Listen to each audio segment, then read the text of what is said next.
Jesus goes on to say something quite bewildering, because you would think, if this was the great good that followers of Christ contribute to the world, that the world would be grateful, the world would be thankful, and indeed throughout history billions have been. But Jesus actually warned, they hated me, they will hate you. They've persecuted me, they will persecute you.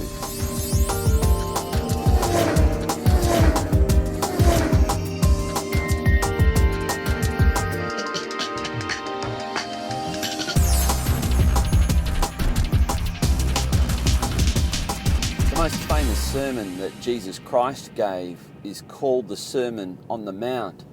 He opens it with some blessings, the blessings that will flow from applying his teaching. In the heart of that teaching is this injunction to all who would be his followers, to be salt and to be light. He then proceeds through the rest of his Sermon on the Mount, the Beatitudes, on how to be that kind of salt, that kind of light. Of course, salt savours and adds flavour to a meal. It also preserves things. It helps things to be better. And of course, light.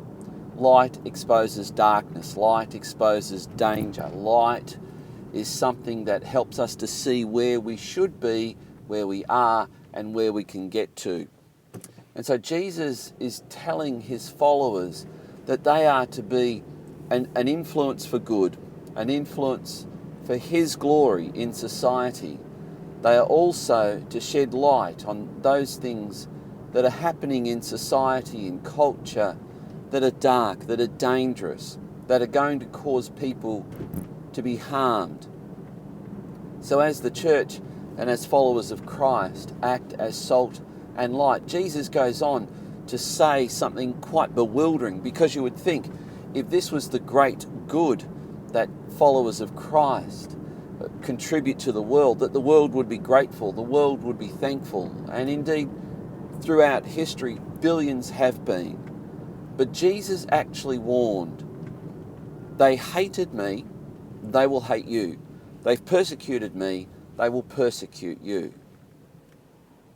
A necessary component to being salt and light is that we have to look at the deeds of society and form an evaluation whether these deeds are actually harming people. And if they're harming people, this is unjust. And Christ is a God of justice, a God who wants his followers to worship him by not only demonstrations of adoration, but by acts of obedience and also acts of selfless service toward others.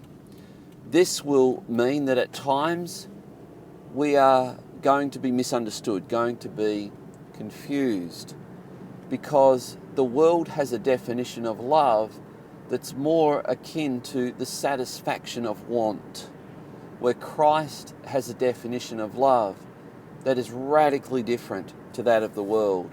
It's a definition that is about selfless giving for another person's highest good. And ultimately the cross is the greatest demonstration of love, because it's on the cross that we see the ultimate act of selfless giving for the ultimate highest good of all of humanity. So being salt and light comes at a high price. It comes at a price that Jesus said, you will be hated for my name's sake. This is bewildering, but it shows the spiritual battle that Christians are often engaged in. Christians are maligned. Christians are presented as the ones who are promoting hate in a bizarre irony. When Christians selflessly promote the highest good of others, they are seen by spiritual powers to be actually at work against people. This is what the Bible calls a great blindness. Being salt and light is something that will help people's eyes to be opened, and not everyone will willingly have their eyes opened.